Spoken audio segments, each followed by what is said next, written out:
Down in the valley there were 3 farms. The owners of these farms had done very well. They were rich men. They were also nasty men.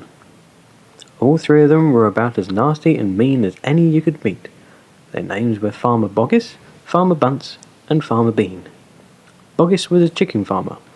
He kept thousands of chickens. He was enormously fat.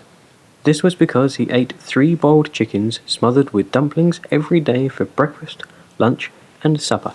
Bunce was a duck and goose farmer. He kept thousands of ducks and geese. He was a kind of pot-bellied dwarf. He was so short that his chin would have been under water in the shallow end of any swimming pool in the world. His food was donuts and goose livers.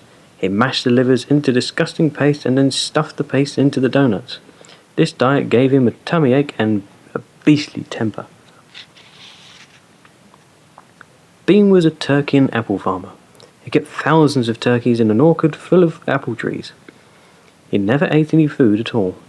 Instead, he drank gallons of strong cider which he made from the apples in his orchard.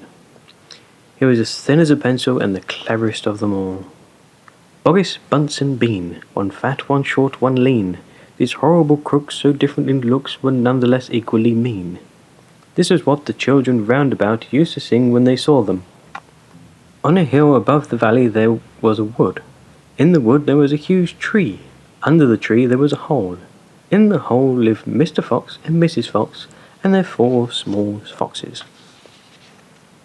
Every evening, as soon as it got dark, Mr. Fox would say to Mrs. Fox, "Well, my darling, what shall it be this time? A plump chicken from Boggis, a duck or goose from Bunce, or a nice turkey from Bean?" And when Mrs. Fox had told him what she wanted, Mr. Fox would creep down in the valley in the darkness of the night and help himself. Boggis, Bunce, and Bean knew very well what was going on, and it made them wild with rage. They were not men who liked to give away anything. Less still did they like anything to be stolen from them.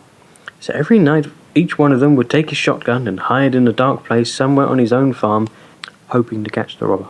But Mr. Fox was far too clever for them. He always approached a farm with the wind blowing in his face, and this meant that if any man were lurking in the shadows ahead, the wind would carry the smell of that man to Mr. Fox's nose from far away. Thus, if Mr. Boggis was hiding behind his chicken house number 1, Mr. Fox would smell him out from 50 yards off and quickly change direction, heading for chicken house number 4 at the end of the farm. "Dang and blast that lousy beast," cried Boggis.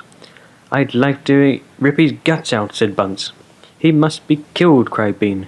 "But how?" said Boggis. "How on earth can we catch the blighter?" Bean picked his nose delicately with a long finger. "I have a plan," he said. "You've never had a decent plan yet," said Bunce. "Shut up and listen," said Bean. "Tomorrow night we will all hide outside the hole where the fox lives. We will wait there until it comes out, then bang, bang, bang, bang." "Very clever," said Bunce. "But first we shall have to find the hole." "My dear Bunce, I have already found it," said the crafty Bean. "It's up in the wood on the hill. It's under a huge tree."